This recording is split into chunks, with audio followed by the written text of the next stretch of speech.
Hello friends, welcome back to my YouTube channel. आज की video में मैं जो बताने वाला हूँ वो है कि चौगान से शक्तियाँ कैसे चलाई जाती हैं, तंत्र कैसे करा जाता है। तो भाई, जो हमारे तंत्र का जो तरीका है उसमें चौगान का बहुत बड़ा यूज़ होता है, शमशान का बहुत बड़ा यूज़ होता है। अगर आप ग्रामीण तंत्र की तरफ जाएंगे ना, तो ग्रामीण तंत्र में आप किसी मंदिर में जाएंगे तो वहाँ पर आपको मिलेंगी भूमिया देवता के मंदिर मिलेंगे, चौगानन के मिलेंगे, मदानन के मिलेंगे। ये जो चौगानन मदानन माता है ना, एक ही है। जो शीतला माता है वही चौगान की देवी है। मंदिरों में आपको शीतला माता की काफ़ी सारी मूर्तियां हैं, पूजा पाठ की जगहें मिल जाएंगी, है ना। तो जो तंत्र है, तंत्र में इनका बहुत बड़ा उपयोग करा जाता है। किसका? चौगान का। और ये सिर्फ हिंदुइज्म में नहीं है, सब चीज़ में है। अगर ज़्यादातर जो इस्लामिक क्रिया होती हैं, जो इस्लामी तंत्र होता है, पहली बात तो ये है कि जो इस्लाम है, अगर कोई सच्चा मौलवी है, सच्चा मुसलमान है, उनके लिए जो किसी का नुकसान करना या जादू करना हराम है, मतलब शिर्क कहा जाता है उसे, तो वो कर नहीं सकते। लेकिन कई ऐसे हैं जो उसका इस्तेमाल करते हैं और इस्लामी विद्या से तंत्र भी करते हैं, लोगों का बुरा भी करते हैं। तो वो लोग भी इस चौगान का इस्तेमाल करते हैं। अफ्रीकन में जो इनके, आपने वूडू तो सुना ना, वूडू अफ्रीका से आया। अफ्रीका में एक डेटी है, डेटी नहीं कहूँगा मैं उसे, एंटिटी कहूँगा। वो भी क्रॉस रोड से काम करती है, ठीक है। क्रॉस रोड मतलब चौगान। उसमें आपको चौगान की मिट्टी लानी होती है। अफ्रीकन तंत्र में बता रहा हूँ मैं, आपको चौगान की मिट्टी लानी होती है। कहाँ से लानी होती है, चौगान के किस एरिया से लानी होती है, वो मैं नहीं बताऊँगा। लानी होती है, 7 दिन घर पे रखनी होती है। घर पे ऐसी जगह जहाँ पे कोई आता जाता ना हो या किसी का इंटरफेरेंस ना हो। और आपके जो देवी देवता हैं, अगर आपके काली भैरव हैं, इनके आसपास ना हो। इनसे कम से कम भी 1.5 मीटर की दूरी बनानी होती है उस एंटिटी की, नहीं तो आपस में भिड़ जाएंगे, कि भिड़ाई हो जाएगी। लेकिन जो अफ्रीकन तंत्र है वो इतना सटीक है। सटीक का मतलब क्या है कि अगर मैंने किसी इंडियन पे करा तंत्र, ठीक है, तो वो इसकी काट किससे कराएगा? किसी हिंदू से करवाएगा, किसी मुस्लिम से करवाएगा। अब वो जब इसकी काट करेंगे ना, इस अफ्रीकन तंत्र की, अब जो एंटिटी वहाँ की है ही नहीं, तो तुम उन पर कौन सा मंत्र चलाओगे भाई? काम ही नहीं करेगा। वो डायमेंशन ही अलग है यार उसका। उनको जगाने का, इवोकेशन का तरीका ही अलग है। उसको सिर्फ वही काटेगा जिसने उस चीज़ को जगाया हो, है ना। तो बहुत पावरफुल एंटिटी होती है ये जो अफ्रीकन एंटिटी है। इसका नाम नहीं ले सकता मैं। ये इतनी पावरफुल एंटिटी है कि 7 दिन के बाद जब ये जाग जाए वो मिट्टी के साथ, फिर इसे उस चौगान पे दबा के आओ जो तुम्हारे दुश्मन के घर के पास का हो, वहाँ पे डाल के आ जाओ। कहो ये है दुश्मन का घर, ये है, और ये है दुश्मन का नाम, जा अपना काम कर। अब भाई साहब, वो एंटिटी घर के अंदर ऐसे ऐसे पोर्टल खोल देगी ना दुश्मन के, आपके घर में वो भूत निकालते निकालते परेशान हो जाएंगे। जिन प्रेत बेताल निकालते निकालते परेशान हो जाएंगे। उस एरिया की जैसी जैसी भीषण भीषण एंटिटीज़ होंगी ना, वो उस दुश्मन के घर में पहुंच जाएंगी। आप रोज़ तांत्रिक बुलवाओगे, रोज़ निकलवाओगे, और रोज़ 100,000 की क्वांटिटी में, नंबर्स में आएंगे भाई साहब भूत प्रेत। इतना हंगामा कर देंगे, बंजर बना देंगे घर को। इतना खतरनाक तंत्र है, रहना हराम कर देंगे आपका। जैसे जैसे टाइम बीतता जाएगा आपका रहना हराम हो जाएगा, घर को बंजर कर देंगे। ये मुझे कैसे पता है? क्योंकि मुझे सीखनी पड़ी थी ये चीज़ मेरा दुश्मन के लिए।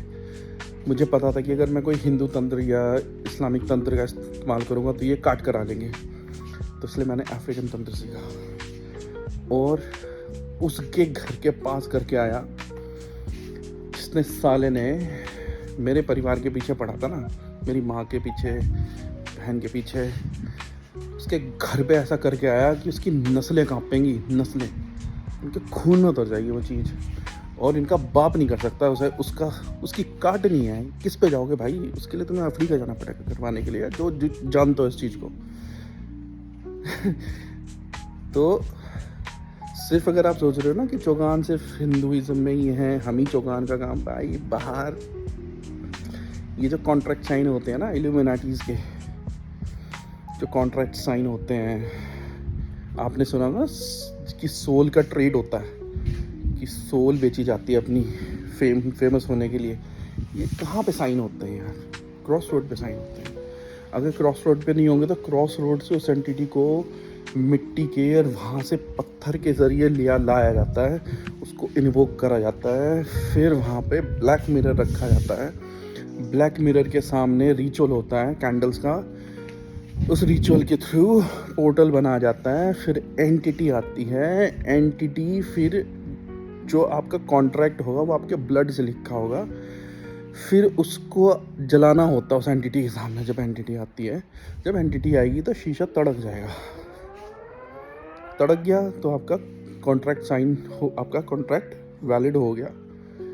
अब वो एंटिटी आपको सब कुछ देगी जो आपने कॉन्ट्रैक्ट में मांगा है, लेकिन वो बदले में तो आपकी सोल लेके जाएगी, वो तो उसकी है ना। तो ये सब कुछ तो वेस्टर्न तरीका है। हिंदू तरीके में क्या है? हिंदू तरीके में तंत्र जो है उसको किस तरीके से करते हैं? हमारे में भी पोर्टल का इस्तेमाल होता है। क्रॉस रोड जो होता है, जो चौगान होता है, वो पोर्टल होता है। वहाँ से किसी भी शक्ति का आह्वान करके उस शक्ति को भोग दिया जाता है, चाहे वो शमशान की हो, मसान की हो, भीषण से भीषण शक्ति हो, उसको वहाँ से भोग दिया जाता है। उसे कहा आ ले तेरा भोग और ये काम करके आ। उतारा भी वहीं करा जाता है। आपने देखा होगा चौगान पे उतारा रखा रहता है, क्योंकि जब किसी के ऊपर से आप उतार करके उसे चौगान पे रख के आओगे, उसका एक टाइम होता है, रात को 11:30 से 12, 12:30 के बीच में रखना होता है। जब आप उसे रख के आओगे तो आपको पीछे नहीं मुड़ना होता, वो चीज़ आवाज़ मारेगी, है ना। पीछे नहीं मुड़ना होता, पीछे मुड़ोगे तो वो फिर वापस लग के आ जाएगी। घर आके आपको सबसे पहले हाथ पैर मुंह वगैरह धोना होता है। लेकिन वो उतारा आप ऐसे ही नहीं कर सकते कि आपने सामान उठा के अपने ऊपर घुमाया और चौगान पे रख के आ गए। भाई साहब, और बुरा हाल हो जाएगा आपका। उसमें क्या होता है, शक्ति लगानी पड़ती है। जैसे कि आपके पास भैरव की है, काली की है, आपके कुल देवी देवता पितर, उस एरिया की शक्ति है, सबका भोग लगता है, सबका हवन होता है। सबसे रिक्वेस्ट होती है कि भाई ये जो चीज़ आई है, मान लो किसी ने ब्रह्म राक्षस लगा दिया। अब कहते हैं ना, ब्रह्म राक्षस का कोई इलाज नहीं होता है भाई, सब इलाज होता है, सबका इलाज होता है। इलाज करने वाला होना चाहिए। जो बंदा कर रहा है उसकी एंटिटी, उसकी जो शक्ति है, उसकी जो तंत्र है, उसने जो शक्ति जगाई है वो कितनी मजबूत है, उसने कितनी सेवा करी है, उस सेवा के ऊपर सारे काम होते हैं। ठीक है। अब जैसे कि किसी के ऊपर मान लो ब्रह्म राक्षस है, ब्रह्म राक्षस के ऊपर आप कोई मंत्र नहीं पढ़ सकते, उसके साथ आर्ग्यूमेंट नहीं कर सकते, कुछ नहीं कर सकते। उससे विनती करी जाती है कि भाई आप तो ब्रह्म हो, है ना, तो भाई बताओ आपकी क्या सेवा करें। ऐसे तो कई बार क्या होता है, वो बता देते हैं कि भाई तुमने ऐसी गलती करी, मैं तुम पे आया, तुमने यहाँ पे मूत दिया था या यहाँ पे पेड़ में ये करा था और मैं वहाँ से लग के आया हूँ, मैं से लेके जाऊँगा। फिर उनसे विनती करी जाती है, शक्ति को बुला के, हाजिर करवा के, अपनी शक्ति का आह्वान करके करा जाता है कि हे अपनी शक्ति का आह्वान करो, उनको साक्षी कर दो कि हम आपसे विनती कर रहे हैं, हम कोई लड़ाई नहीं कर रहे हैं, उनसे लड़ाई नहीं कर सकते। डिपेंड करता है कि कितना तगड़ा ब्रह्म राक्षस है। फिर उनके साथ कॉन्ट्रैक्ट होता है शक्ति के सामने का, शक्ति का आह्वान होता है। जब वो मान जाता है कि ठीक है मुझे ये भोग दे दो, और ज़रूरी नहीं है सब में बलि चले, बलि वली का भोग मत दो कभी भी। खून का, मांस का, इसका भोग मत दो। दारू वारू दे दो, सिगरेट विगरेट दे दो, ये ज़्यादातर मीठे पे हो जाता है। अब वो जब कॉन्ट्रैक्ट होता है ना, जब वो कहेगा कि मुझे ये भोग दे दो, तो उसमें साक्षी करवाया जाता है अपनी शक्ति को, कि भाई हम अपनी इस शक्ति को साक्षी मान के तुझे भोग दे रहे हैं, अब ये तू भोग ले, मुकरना मत। क्योंकि कई बार क्या होता है, वो भोग ले लेंगे आपसे और आप सोचोगे चले गए, वो कहीं छुप के बैठ जाएंगे, कुछ दिनों बाद फिर आ जाएंगे। लेकिन उसमें उनसे वचन कराए जाते हैं, अपनी शक्ति को साक्षी करवाया जाता है, हाजिर करवा कर अपनी शक्ति को आह्वान करके उसको साक्षी कराया जाता है। तो उसमें क्या होता है, फिर उसमें सबके भोग चलते हैं। सिर्फ आप ब्रह्म राक्षस का भोग नहीं दोगे, जिस एरिया के चौगान में जा रहे हो वहाँ का भूमिया देवता का भोग जाएगा, चौगान का भोग जाएगा, आपकी जो शक्ति है जो इसकी साक्षी बन रही है उसका भोग जाएगा, उस ब्रह्म राक्षस का भोग जाएगा, है ना, उन सब का भोग जाएगा। उन सब से प्रार्थना होगी कि भाई आप सब साक्षी हो के हम ये चीज़ यहाँ रख के जा रहे हैं, इसे यहीं करो। अब चौराहे क्यों, चौराहे पे जब आप इनको सब साक्षी बना के वहाँ छोड़ के आते हो ना, जब तक आप पीछे मुड़ के नहीं देखोगे, सीधा चल के आगे, तो ये कंफ्यूज हो जाते हैं चौराहे पे जाके, इन्हें दिशा दिखाई नहीं देती। ये चौराहे की मान्यता है। चौराहे से तंत्र चलाया भी जाता है, उतारा भी जाता है। लेकिन तंत्र अगर आप चौराहे पे उतार रहे हो बिना किसी को साक्षी बनाए, तो वो तंत्र किसी और पे चढ़ जाएगा, है ना। हमारा, अगर आप सही तंत्र के ज्ञाता हो या आपका गुरु जो है वो बिल्कुल ज़बरदस्त है, तो वो शक्तियों को साक्षी इसलिए बनवाते हैं कि जो पोर्टल है, हमने वहाँ से पोर्टल खोलना है, चौगान से पोर्टल खोल के इस शक्ति को वापस वहाँ भेजना जहाँ पे ये है। तो जो आपने भोग रखा है ना, या तो वो गायब हो जाएगा वहाँ से, या तो वो थोड़ी देर बाद उसका अपने आप ही डिसरिगार्ड हो जाएगा। कोई उस पर चल के चला जाए, पैर मार दे, कुछ नहीं होगा, उसको कुछ भी नहीं होगा, क्योंकि उसको वहाँ पे भोग दिया, उसने भोग लिया और वहाँ से गया। ये जो वैसे तांत्रिक होते हैं, जो बने होते हैं ऐसे ही छोटे मोटे, ये क्या करते हैं, उस चीज़ को बांध के वहाँ चौराहे पे रख देते हैं, फिर वो चीज़ उसके ऊपर जाती है जो वहाँ से गुजरता है, और उसमें नुकसान होता है। ठीक है, चौगान जो है वो एक पोर्टल है, वहाँ से पोर्टल्स खुलते हैं। शमशान जो है वहाँ से पोर्टल्स खोले जाते हैं, उनको खोलने का, उनको जगाने का। अब चौगान पे कोई आप ऐसे ही थोड़ी रख के आता है, जब तंत्र में करा जाता है तो चौगान पे ऐसे ही भोग नहीं रखा जाता। चौगान पे जब भोग रखते हैं तो चौगान को जगाया जाता है पहले। वहाँ पे जो मंत्र है, उस मंत्र का उच्चारण होता है जोर की, और फिर ताली मारी जाती है। ताली मार के जब चौगान जागता है, फिर वहाँ पे अपना आह्वान करते हैं, हे अपनी शक्तियों का आह्वान करो, कुल देवी देवता का आह्वान करो, आओ यहाँ पे भोग लो, और ये जो भी शक्ति है लगाई है, भेजी है, जो भी है, उसका मैं आह्वान करो, तेरा ये भोग रखा है, भोग ले, और इस भोग को लेके वापस जा। अगर तू ना जाए तो इस चौगान पे तुझे जेल हो जाए। चौगान पे जेल भी हो जाती है, एंटिटीज़ को वहाँ पे बंधन में बांध के भी रख सकते हैं। और अगर वहाँ पे वो चौगान की शक्ति अगर बंधन में ले रहे किसी शक्ति को, अगर चाहे वो फिर ब्रह्म राक्षस हो, फिर चाहे वो जिन्न हो, भूत हो, प्रेत हो, अगर चौगान की शक्ति जो है वो जाग गई और ये चीज़ मान नहीं रही है, तो वो उसको वहीं पे बंदी बना के जेल कर देगी। गया फिर वो नाचता रहे भाई तू फिर वहाँ से निकलना उसके लिए उतना ही मुश्किल हो जाएगा जितना कि किसी के लिए, जैसे मान लो टॉप सिक्योरिटी की जेल में डाल दिया, उतना ही मुश्किल हो जाएगा उस एंटिटी के लिए वहाँ से निकलना। लेकिन उसको करने के लिए, उस सिचुएशन तक पहुँचने के लिए आपको सेवा देनी पड़ती है, चौगान की सेवा देनी पड़ती है। उन शक्तियों को जिनको आप बुला रहे हो उनकी सेवा देनी पड़ती है, उनका भोग लगता है, उनको मंत्रों से उच्चारण करके जागृत करा जाता है। चौगान को जागृत करने का मंत्र अलग होता है, भूमिया को आह्वान का मंत्र अलग होता है। आपको भूमिया का जो है उसका मंत्र की सिद्धि करनी पड़ती है, चौगान वाली की मंत्र की सिद्धि करनी पड़ती है। फिर आपकी दुनिया के किसी भी कोने में चले जाओ, चौगान आपको सब जगह मिलेगा। वहाँ पे उसका जब जैसी मंत्र करके आप ताली मारोगे, चौगान जागृत हो जाएगा, वहीं से भोग लगेगा।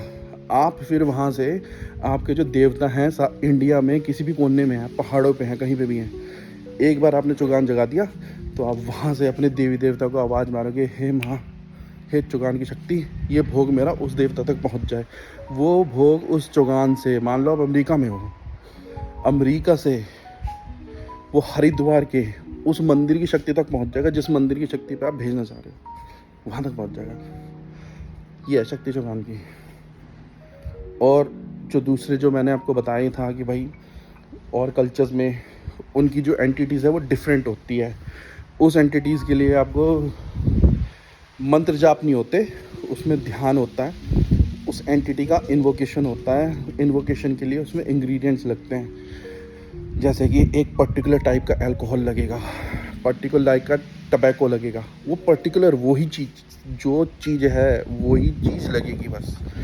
अगर अल्कोहल में मान लो रम है ना, तो रम ही दे सकते हो आप, वोडका नहीं दे सकते, तकीला नहीं दे सकते, विस्की नहीं दे सकते। रम है तो रम ही लगेगा, है ना। ये सारे वेरिएबल्स हैं भाई। जब आप सीखते हो ना, बहुत पावरफुल चीज़ है, बहुत पावरफुल, ये बदल देती हैं सब कुछ। तो दोस्तों, ये थी आज की वीडियो। कैसी लगी मुझे कमेंट में ज़रूर बताएं।